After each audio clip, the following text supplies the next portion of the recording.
50 years of the greatest cars, the greatest tracks, and stock car racing's greatest heroes. Petty, Pearson, Yarborough, Earnhardt, Gordon. This is NASCAR. Now you can own NASCAR the 50 from ESPN Video. All the history, highlights, and horsepower of America's greatest sport in one incredible home video collection. This special box set features over 5 hours of NASCAR's golden memories and insider interviews available only through this 50th anniversary offer. If you're a real racing fan, NASCAR the 50 is a must for your home video library. Order this deluxe 5-tape collection now and save almost $15. Call 1-800-717-ESPN and order NASCAR the 50 for just 3 easy payments of $19.99. An opportunity this special only comes along once every 50 years. Call 1-800-717-3776 now and own a piece of NASCAR racing history. Now, from ESPN Video, Darrell Waltrip, Rusty Wallace, and Terry Labonte want to take you for a little ride. Introducing the NASCAR Drivers Series.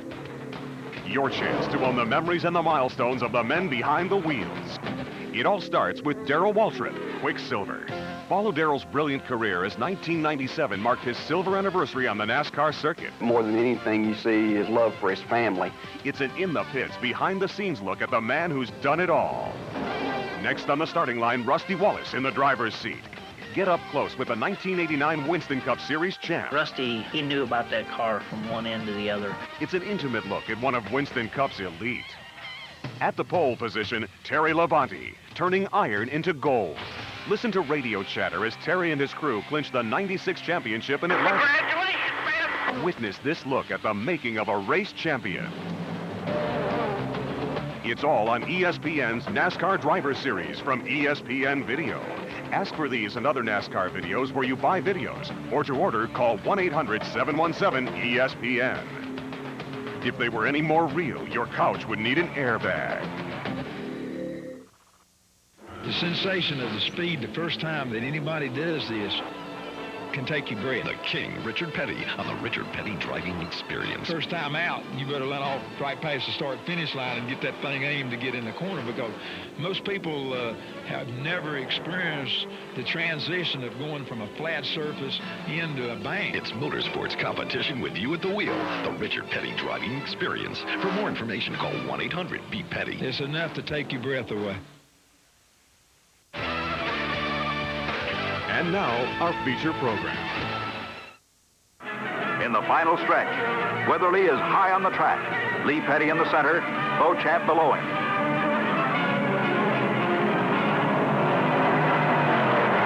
The checkered flag.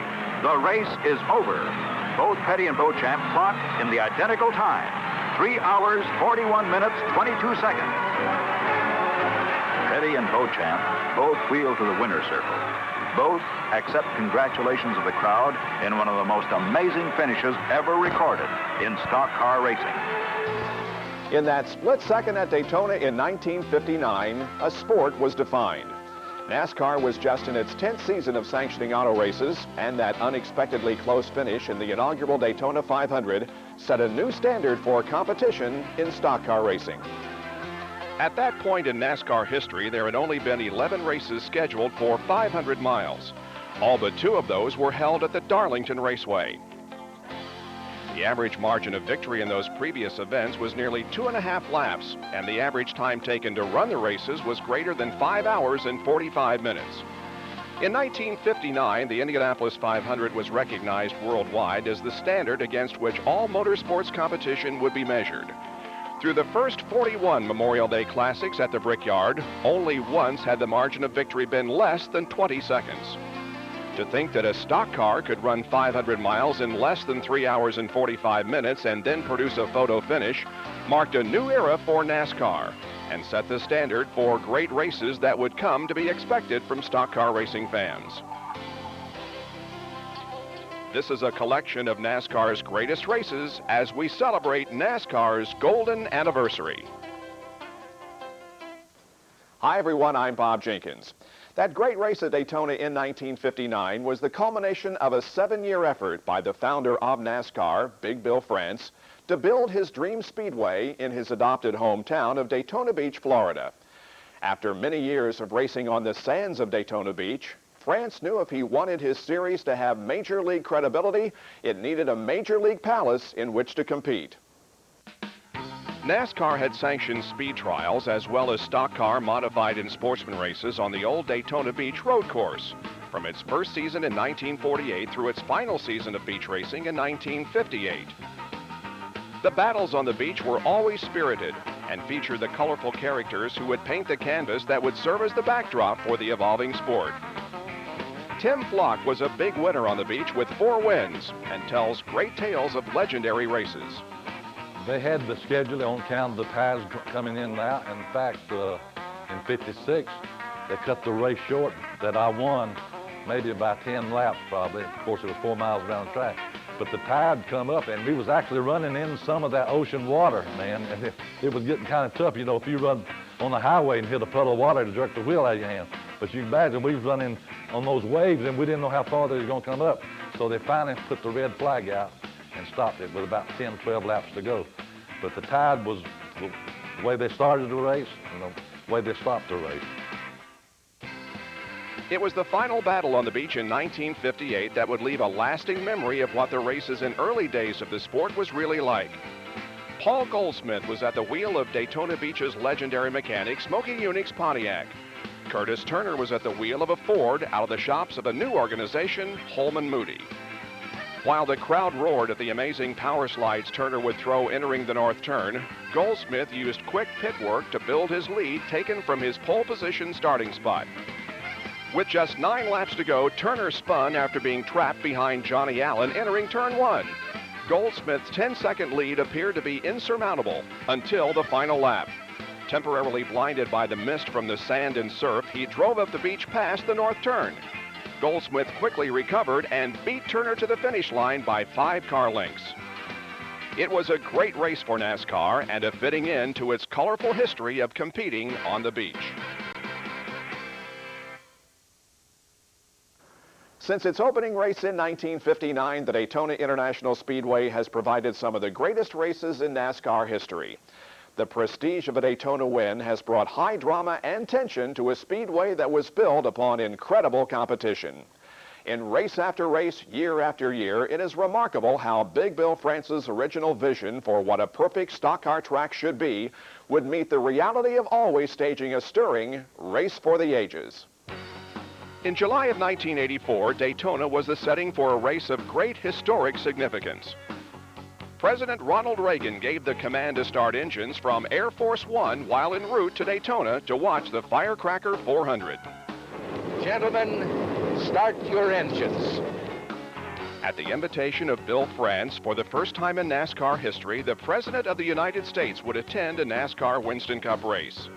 It was the first time we had a sitting president, and you know, there was a lot of enthusiasm. We'd worked very hard with the Secret Service and the White House security, but it was a great day. And what a race the President and the rest of the nation saw. Richard Petty was in pursuit of his 200th career win. We've been working for a pretty good while, for all year, to try to win the 200th race. I think 5 or 6 races since we won the last race. And we go to Daytona. The President of the United States on the plane says, "Gentlemen, start your engines," and we run about half the race. And the President flies in, watches the race, and it's sort of a Hollywood script that nobody would believe, nobody would buy. Cale Yarborough was an 8-time winner at Daytona and the master of the last lap slingshot pass. With the President looking on, Petty and Yarborough would stage a classic battle in a race that saw 29 lead changes among 8 drivers. It is Richard Petty in car 43, Cale Yarborough in car 28. Now as they try to position themselves for the last lap first to the finish, when they cross the yellow line on the front straight here, there will be 3 laps remaining in the race. They're now on lap 150, and a car is spun out. Doug Heveron's car is spun out in turn 1. So now the yellow caution flag may be coming out. Indeed, as I look just below us, the yellow caution flag is going to come out. This will, in all intents and purposes, perhaps be the last lap of the race. The rule requires them to solidify under the caution at the beginning of the next lap. It's an incredible situation. Now, are they going to race to the line? This is an interesting rule situation, Jim. You are allowed to race to the line once the yellow has come out. Cale Yarborough did that. Richard Petty is counterattacking. This may be the race that we're looking at here as they sweep up into traffic. A highly dangerous situation. These coming down the front straight. Here they are, Sam. They will come across the yellow line just about together, but Petty had the lead. By the nose of the car, Richard Petty was just in front of Cale Yarborough as they came across the line. I want to beat everybody there, not just Richard Petty. I'm glad he won his 200th race, but I didn't want him to do it that day. I want him to do it some other time. We had Richard, I thought we had him beat all day, and I was in the right situation again. I was right where I wanted to be, sitting there with in second place to make my move on the last lap. And the caution came out, as everybody knows. And, I was in the wrong place at the wrong time, and even though I got by him, I didn't have enough momentum to stay ahead of him all the way to the start-finish line. The reason I beat him, if it had been straight, we'd have been tied. The deal is that I was on the inside groove and he was up on the outside. Kept trying to keep him as high as I could. And he had further to go than I did, and when we turned to go through the dog leg, then my car went ahead 2 or 3 foot, and that was the difference in the race. And you know, when the race was over, we went up to the press box and talked to the president, and it just blew his mind. I mean, we were in 200-mile-an-hour fire and smoke and everything flying from them cars, and he said he just never seen anything like it. So he had a good day, but I think I had a better day. He beat me just by a little bit. So that's one race I have always wanted to run over one more time. I wanted one more shot at that one. Elliott now getting a challenge from Tim Richmond, but he closes again right in behind Earnhardt, coming down off turn 4. And Earnhardt loses it, goes on the grass, comes back, and Elliott goes inside. And Earnhardt still got the lead. Incredible. For 2 decades, Dale Earnhardt has been an intimidating figure in the NASCAR Winston Cup Series. While his pass in the grass that we just saw added to his legendary status, he's been on the giving and receiving end in many of NASCAR's greatest races. Here comes the field down for the white flag. 1 more to go. Rudd is inside of Dale Earnhardt as they go into turn number 1, and both of them spin. And Jeff Bodine takes the lead. Earnhardt spins along with Ricky Rudd. Here comes Jeff Bodine, who'll come down and win the Holly Farms 400. Bodine wins. In early 1986, Dale was considered to be a strong contender for his second NASCAR Winston Cup title. Darrell Waltrip had dominated the sport with 3 championships in the previous 5 seasons driving for Junior Johnson. At the old Richmond International Speedway, the two would meet in a late race confrontation that would be memorable. When Waltrip moved into the lead on the backstretch with just 3 laps to go, Earnhardt tagged his rear quarter panel, entering turn 3, sending both cars hard into the guardrail. Also collected in the melee were the 3rd and 4th place cars of Joe Ruttman and Jeff Bodine.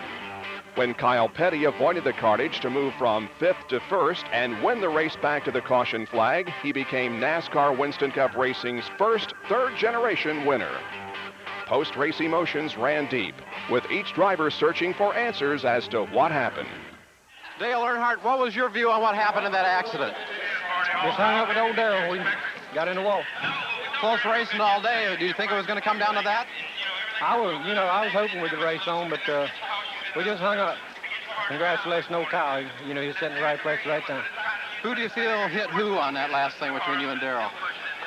I just racing. I ain't going to, me and Darrell's got to race week to week. There ain't nothing to it. I don't think anybody in the grandstand is surprised about what happened. Maybe the magnitude, but certainly not about what happened. Darrell, do you think this has been brewing a long time? Well, I've never, I haven't been in any run-ins with Earnhardt. Everybody else has. He's not choosy, He don't seem to mind who it is, and they proved that. It's ironic that a couple of the NASCAR Winston Cup Racing's most bitter rivals of the 80s would make one of the sport's great stories for the 1998 season. When Steve Park was injured at Atlanta in March, Waltrip was named as the replacement driver for the Dale Earnhardt-owned entry. Darrell Waltrip, driver for Dale Earnhardt. That just doesn't sound right.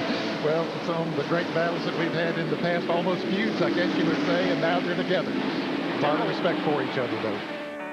It was a move that rejuvenated Waltrip's career and gave him optimism for the future following some great summer finishes.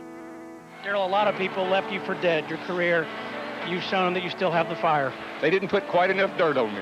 Kicked it off and crawled back out. I've been in holes before and crawling out of a pretty deep one right now, but damn, this is good. It brings tears to my eyes to be able to get back out there and compete like this. I never thought I'd see it. I thought I was done, but I'm doing pretty good right now. They bump, they touch, they rub, going down the backstretch, side by side, wheel to wheel. Who is it going to be in the Champions Spark Plug 400? Jarrett has the slight advantage as they go into the third and fourth corners. Davey Allison battles back on the outside. It's going to be a photo finish. They touch coming down through the triangle at the line. Who wins it? I believe Jarrett.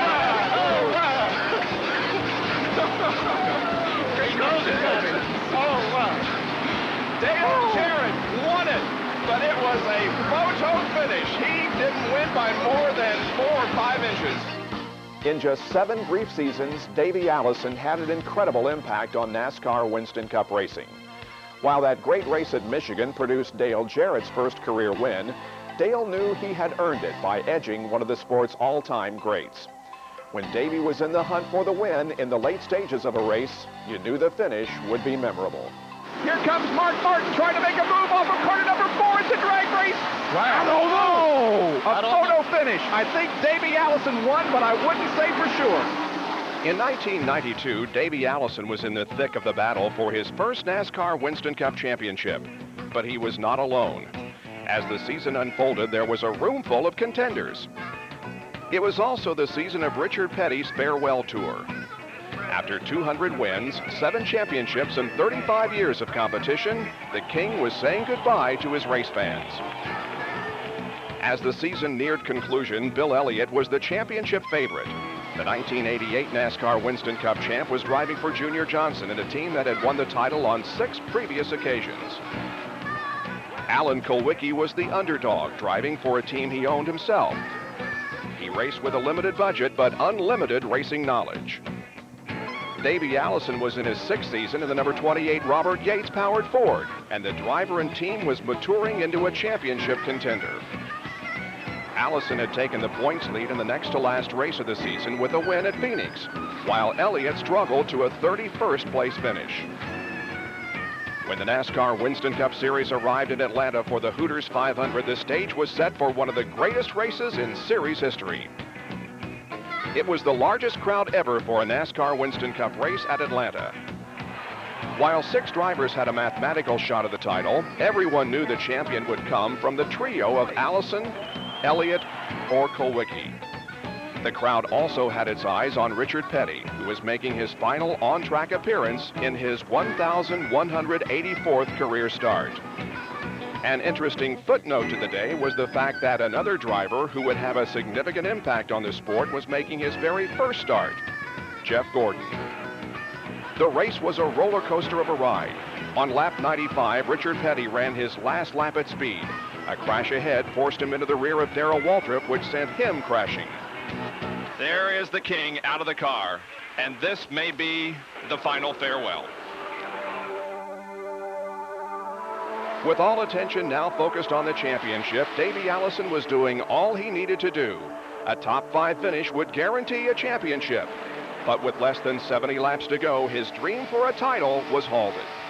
Oh, look out. Davey Allison is in the crash. Oh, Ernie Irvin, and it's all over for Davey Allison. No, it's not over yet. I don't think he hit him that hard, maybe. Well, he hit pretty well, I think. He's got a lot of damage to the right side of the car.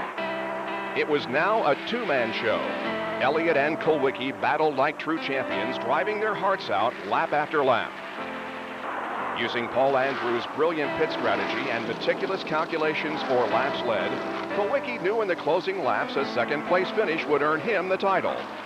Elliott did nearly all he could do, win the race and lead laps, but he left one bonus on the table, 5 points for most laps led. And Kulwicki grabbed it and earned the championship by the narrowest victory margin in NASCAR Winston Cup history. Bill Elliott comes off the fourth corner. He wins the Hooters 500. But Alan Kulwicki is coming off of corner number 4, knowing that he's winning the championship. There's the checkered flag for Alan. He's the champion for 92. It was one of the most remarkable days in NASCAR history. The entire crowd had stayed to watch Richard Petty return to the track to make his emotional final lap. One of the sport's most popular drivers in history had won at his home state track, and Alan Kulwicki had overcome incredible odds to capture the NASCAR Winston Cup title. Davey Allison went home broken-hearted, knowing the title was within his grasp. But the story of the 1992 Hooters 500 doesn't end there.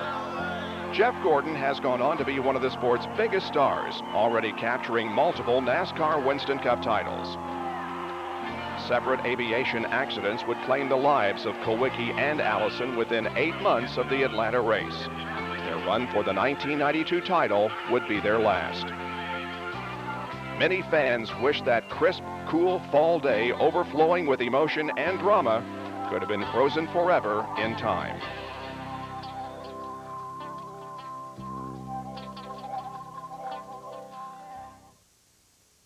Hello, everybody, from Daytona Beach, Florida. The event, the Daytona 500, the World Series of stock car racing.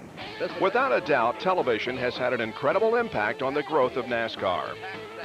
In the 60s and 70s, ABC Sports stood alone as the broadcaster who would bring the sport into America's living room on a consistent basis. ABC's Wide World of Sports broadcast edited versions of some of NASCAR's biggest events on a tape-delayed basis. Jim McKay, Chris Economaki, and other top network announcers work with primitive equipment to bring the excitement of NASCAR home. This is ABC's Wide World of Sport. See that puff of smoke? It looked like he had to back off the throttle there to keep from hitting Cale. Made his move, but he couldn't do it. Cale Yarborough was the winner of the race in car number 21. Car number 29, Dick Hutcherson, is second. And car number 26, Darrell Dieringer, finishes third in the most exciting stock car race I have ever seen in my life. NASCAR was staging great races on a regular basis. But without the benefit of live television, its audience was limited to the spectators at the track and listeners to the races on the radio. When CBS broadcast live from start to finish the 1979 Daytona 500, it was an important step in NASCAR history. But it would not have been nearly as important if there was not a great race. And this, like so many Daytona 500s before and after, was a fantastic event. Among those taking the green flag, hard-charging Cale Yarborough and the Allisons, Donnie and Bobby. As they entered the final lap, the issue was still in doubt. Following early race spins, Donnie and Cale had both worked their way back from 3 laps down to be within feet of each other, dueling for the win in a final lap shootout. I felt like I knew where he was going to try to pass me. Strangely enough, when we started off turn 2 and I saw him go down, it surprised me a little bit. When I pulled out to go around Donnie, going down the backstretch on the last lap, making my slingshot move on him, he just eased me right on off the racetrack. I did not run him in the grass. We hit very hard side to side, and then when he went in the grass the last time, I certainly tried to keep it away from Donnie, because if I could have got it straight, I still had a chance of winning the race. You know, he was still in the throttle wide open. I was never out of the racetrack yet. I was still on pavement the whole time. And really and truthfully, at that time, I said, well, you son of a gun, when we crash up here, we both will be wide open. Donnie Allison throws the block. Cale hits him. He slides. Donnie Allison slides. They hit again. They drive into the turn. They're hitting the wall. They're head on the wall. They slide down to the inside. Let's watch those third-place cars. They're out of it. Petty is out in front at the line. Walter Petty wins it. There's a fight between Cale Yarborough and Donnie Allison. And he hit Bobby. Bobby's still sitting in the seat. You know, I just felt like I was being double-teamed. So I grabbed Cale by the arm, and I turned him around. I said, if you want to fight, I'm the one you ought to be fighting with. And believe me, Cale Yarborough to this day wish he never would have walked over and slapped Bobby. It was live on CBS. The cameras were right on us, and they say, you know, these are real people. And I think it's one of the best things ever happened to the sport. And the thing about it, there was a huge blizzard, almost coast to coast that Sunday, and CBS had a captive audience. You couldn't have scripted it any better to get people's attention as far as NASCAR Winston Cup racing is concerned. Lap traffic in front of them as they go down the backstretch for the final time. Bobby Allison will lead Buddy Baker into turn 3. A year ago, Buddy Baker led Dale Earnhardt into that same piece of real estate and held on to win it. Up on the outside goes Baker. Down on the inside, Waltrip made a move. Allison, Waltrip sandwiched in the middle. Baker up on the top. Ricky right on the tail end. They're coming to the checkered flag at Alabama International. Bobby Allison has won the Winston 500. Allison wins it, and look at the crew. Look at Bobby Allison's wife. They are thrilled, excited. Everything you could say about one of the most magnificent finishes in stock car racing history. While Big Bill France's dream track at Daytona has produced many of NASCAR's greatest finishes, its greatest rival for producing incredible races comes from another Bill France creation, Talladega. They're in the second turn, headed for the backstretch. Benny Parsons goes to the inside of the racetrack. Darrell Waltrip moves to the outside of him. Terry Labonte tucked right in behind Darrell Waltrip. Now the car's down the 4,000-foot backstretch into the 33-degree banking of turn number 3. Darrell Waltrip has moved in the lead. Terry Labonte has moved into second position with Benny Parsons riding right beside him. Kyle Petty in fourth. Here they come off of the fourth turn. Parsons is frozen. He can't move. Onto the tri-oval, and this is going to be the checkered flag. Here comes Darrell Waltrip. Labonte tried to make a move, but he cannot do it. They come off of the fourth corner into the banking of the tri-oval. Bill Parsons has the lead. Bobby Allison running second. If Allison is going to make a move, he's going to have to do it now. He cannot do it. Bill Parsons is going to win his first Winston Cup race. There's a checkered flag. Parsons wins. Allison second. Bodine third. And the green flag is waving. The Winston 500 is underway from Talladega Superspeedway.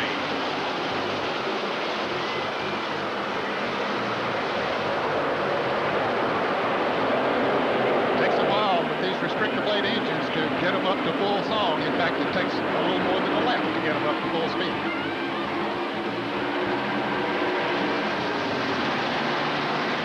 Here comes Davey Allison on the inside, trying to take the lead down the back straightaway. 3 abreast. 3 wide, that's Rick Wilson up high on the outside. Jarrett in the middle and Allison down behind. Down below, they come through the tri-oval, and it is Dale Earnhardt and Jimmy Spencer side by side.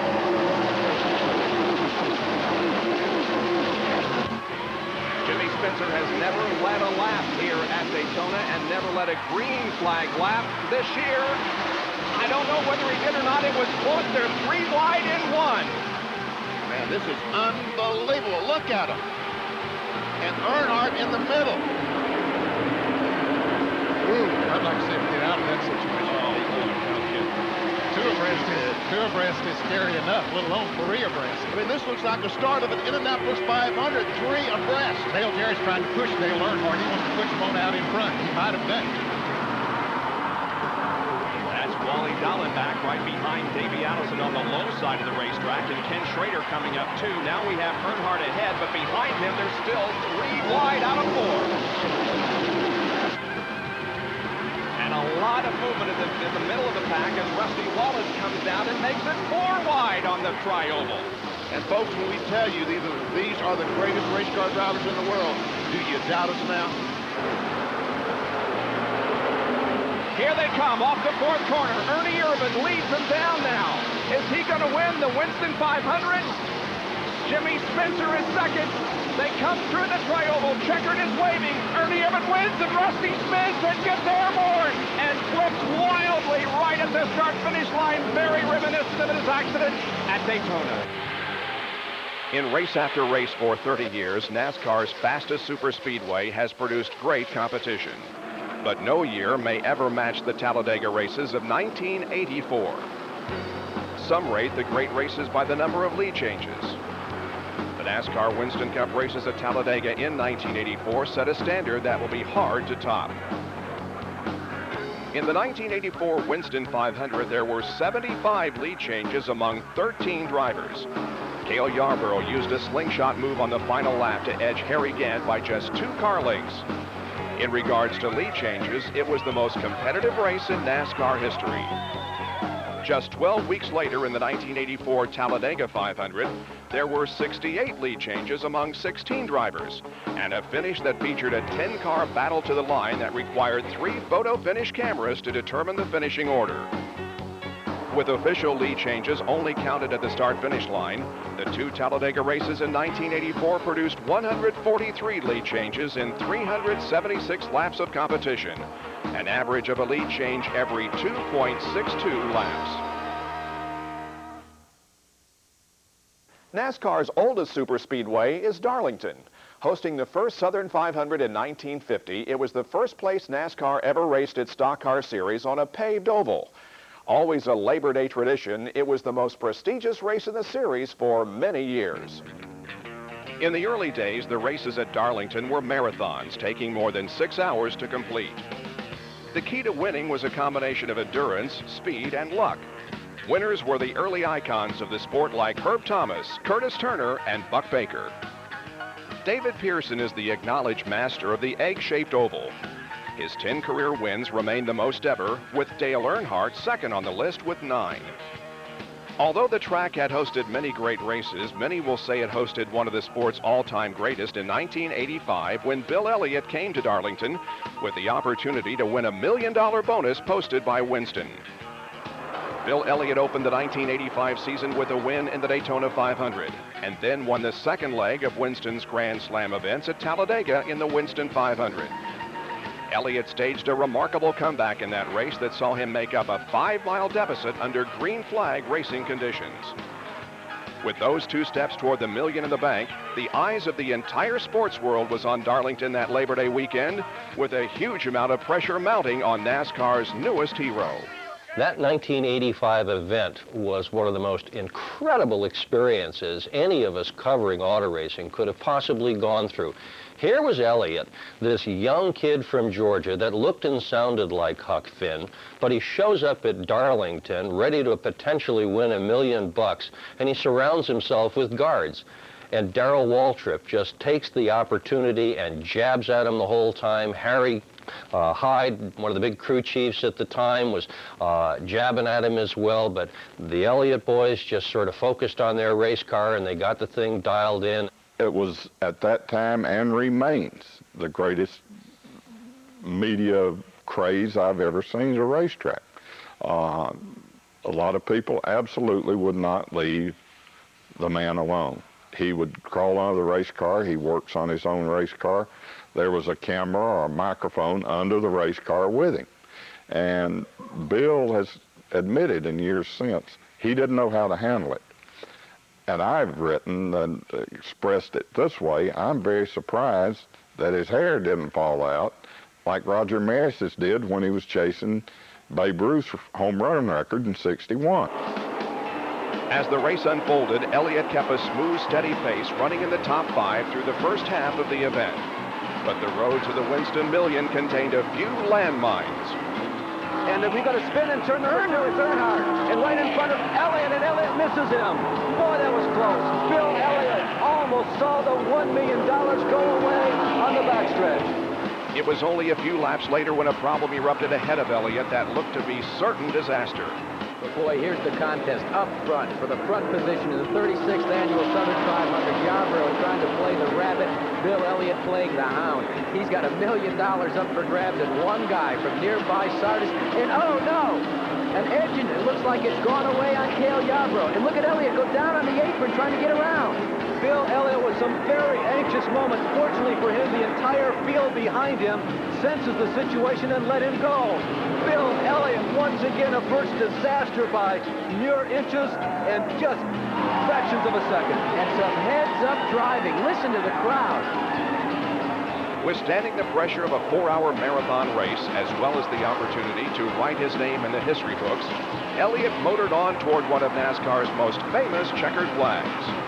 Bill Elliott at this historic old race plant is running in the tire tracks of people like Johnny Mance, who won the first race back in 1950 here. Bonnie Flop, Buck Baker. Bill Elliott is racing into the record books. Bill Elliott is going toward immortality. Bill Elliott gets the checkered flag. Bill Elliott has won an additional $1 million in 1985. The victory lane was just dazzling. It absolutely was dazzling. These dollar bills, imitation phony dollar bills, but they sure looked like it, were falling on our heads, and everybody was just so excited. It was a dramatic, exciting, fun moment. I think that was one of the pivotal moments in Winston Cup racing to that point. But it didn't end there. The thing I think that impressed me the most about the day was not what I experienced in Victory Lane, but what I experienced driving to the airport at Charlotte. Because people all the way to Charlotte were on their porches, and they were celebrating, and they had signs, and they had banners, and it was as if the whole state of first South Carolina, then North Carolina, were celebrating this dramatic sports event that had happened right in their own backyard. It's a day I'll never forget. For many years, it looked as if Bill Elliott would be the only driver with the skill and luck it takes to win the Winston Million. Darrell Waltrip, Davey Allison, and Dale Jarrett had a shot at the elusive prize, but failed. But in 1997, Jeff Gordon arrived at Darlington with an opportunity to match Bill Elliott's $1 million win, but also accomplish something that no one had ever done: win the Southern 500 3 years in a row. Although Gordon qualified 7th, his move toward the front was not easy, fighting early handling problems. For many laps, it looked like the driver that Gordon would have to beat was the winner of the Winston Million 12 years earlier, Bill Elliott. $2 million drivers right here. Bill won it in '85, and Gordon wants to win it this year. Did he point Elliott by? Yeah, he's going to let him go. He's not going to fight him. Take a chance. That's good thinking, Jeff. During the 10th caution of the day, Gordon used a quick pit stop to make final adjustments, as well as taking over the lead. Throughout the final 70 laps, Gordon fought off all challengers, tenaciously holding on to the chance to make history and $1 million. Racing toward the white flag, there was one last bold challenge to face. Here he goes. Look here. Oh, they make contact. Oh, and they make contact. They go down into the corner side by side, and Jeff Gordon holds off the challenge. This is the last lap of the race, folks. They're onto the backstretch, and Gordon lengthens his lead just a little bit. He lengthens it out as Jeff Burton and Dale Jarrett drop back just a little bit. Here he comes off of the 4th corner. Jeff Burton will make a challenge off the corner onto the straightaway. Yeah, we did But it! Jeff Gordon wins it. Holy cow! Man, what a team. What a team, man. These guys were busting off some great pit stops. You know, my car picked up a really, really bad push. I thought maybe I could hold them off for 3 laps, but all of a sudden when I come down to take the white flag, the right front just went away on me. I didn't know if I had a fender rubbing or what. And I saw him coming, and I blocked him. He hit me in the rear bumper, and I was just glad that I didn't spin, and I kept it going. And that slowed his momentum down enough to where I could block him. I'm sure he's not happy, but Jeff, for $1 million, come on, buddy. What'd you expect me to do, man? Darlington will always hold a special place in NASCAR lore and legend, with each race holding special memories. With $1 million on the line, the pressure and prestige is only magnified. While a win at Darlington is a certain way to elevate a driver's career, a $1 million payday is a certainty to elevate a sport.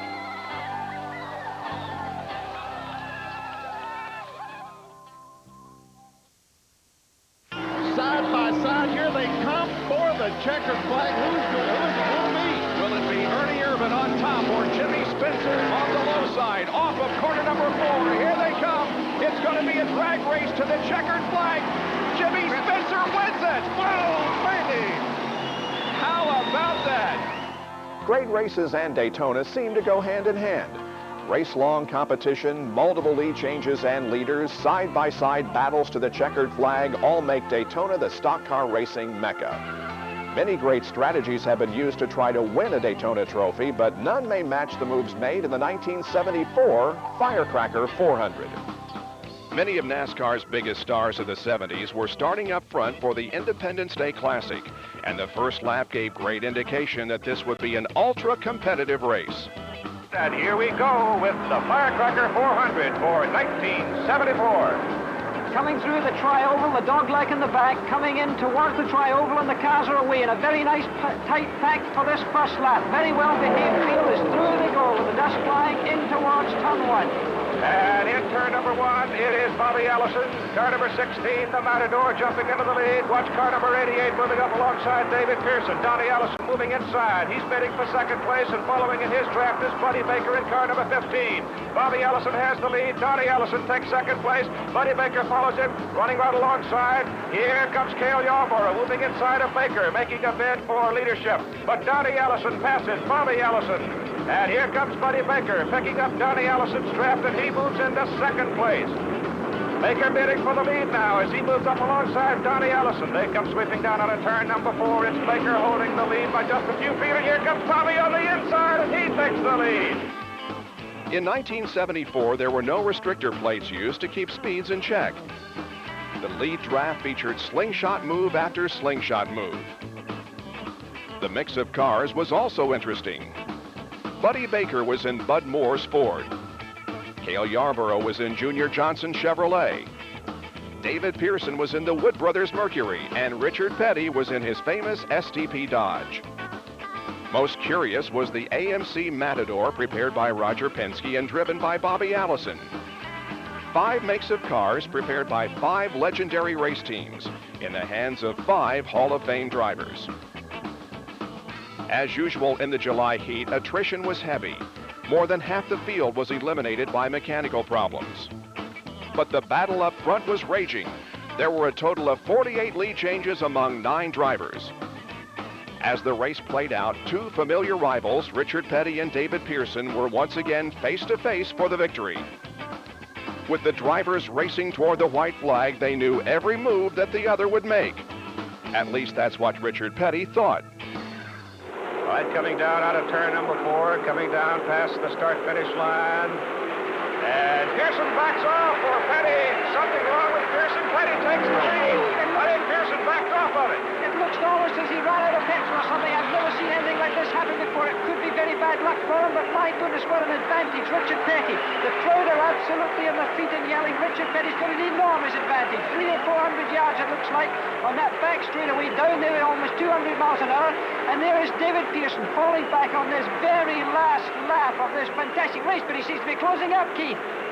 To have stopped so suddenly, to have suddenly slowed up like that, makes me think, though, Jackie, he backed off on purpose because obviously he's still got horsepower, and he's now closed it right in behind Richard Petty as they turn and come for home. Can Pearson slingshot him as he comes down low? Petty may run him into the fence, and it's going to be Pearson winning it. An incredible, daring move, and it paid off for David Pearson. Well, you're a crotchety old grandpa, David. I'll tell you, that finish was something else. Well, Chris, I knew that if I let him stay behind me, that he would draft me and beat me, so I just backed off right there at the last flag, the white flag, and let him go on by, then I got him back, coming off 4. You know, David, I've never seen a driver so in control of the situation as you were. Didn't you have any doubts at all that you'd win? Well, oh, yeah, I was all down. I really didn't know for sure where I could get him back or not. In fact, I like to slow it up a little too much when I let him go by me. Well, if Pritchard had done that to you, would you feel a little insulted? Well, if he'd done that to me, I'd have backed off and stayed right behind him. Richard, what a finish. What exactly happened?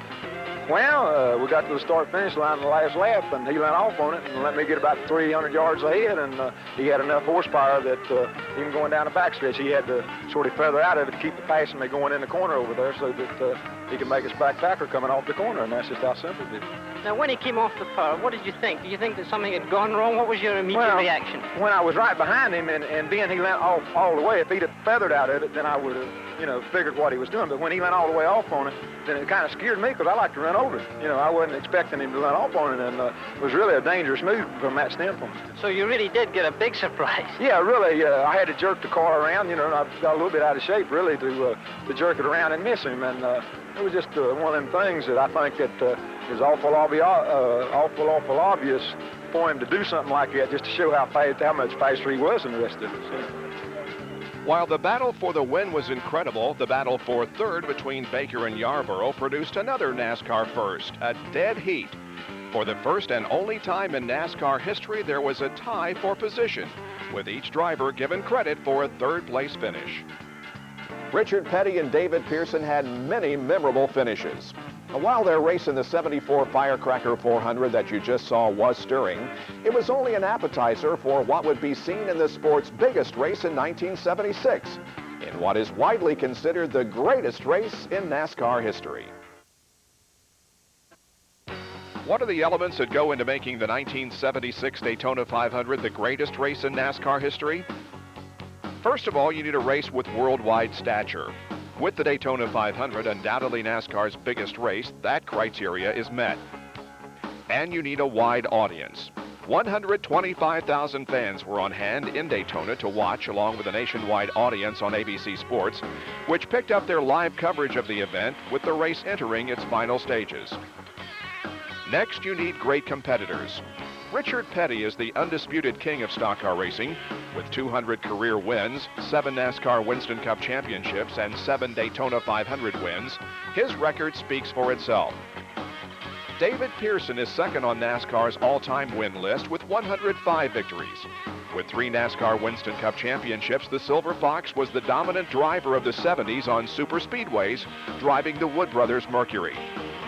Both drivers were in the prime time of their careers, driving the 2 dominant cars of their era. And they had a great rivalry. In their career, they would finish 1-2 on 63 occasions, with Pearson owning a slight edge in wins. They were both fan favorites with huge loyal followings. With all those elements in place, the stage was set for history to be made. Pearson made his move to the front early from his 7th place starting position, taking the lead for the first time on lap 5. The race would be 1/4 over before Petty would make his way to the front from his 6th starting position. It was the final 45 laps that belonged to the great rivals as history was being made.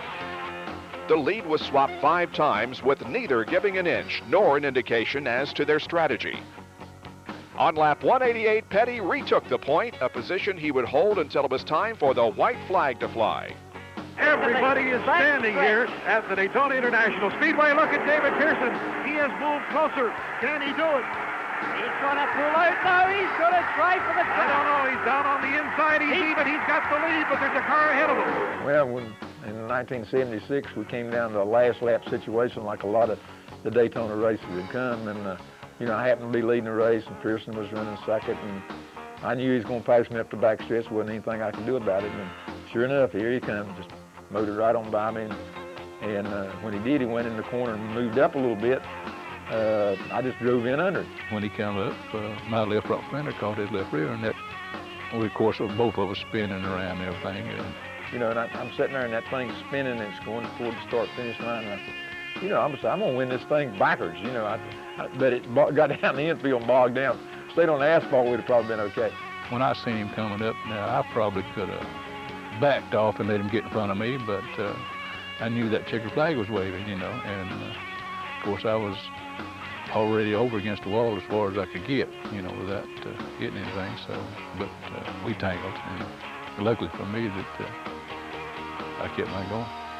As they come out of the 4th turn, they only have about 750 yards to go. Oh! It's a main straightaway. They did hit. Petty smashes into the wall. Will he come across the start-finish line? He's going to win the race.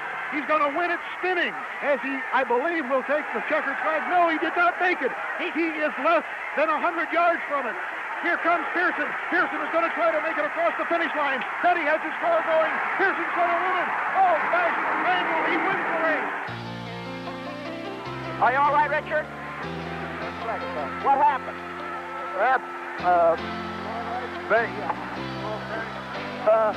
Make the camera on the road, Richard. They went around me, and he went off, and I drove on in under him. When I did, the front end broke loose, got him sideways. That's got to be the most mangled car, Chris, that you'll ever see in victory lane. There's no hard feelings here, is there? No, because I really don't think he meant to do it. I really don't. Because, of course, you know, he was trying to win a race just like I was.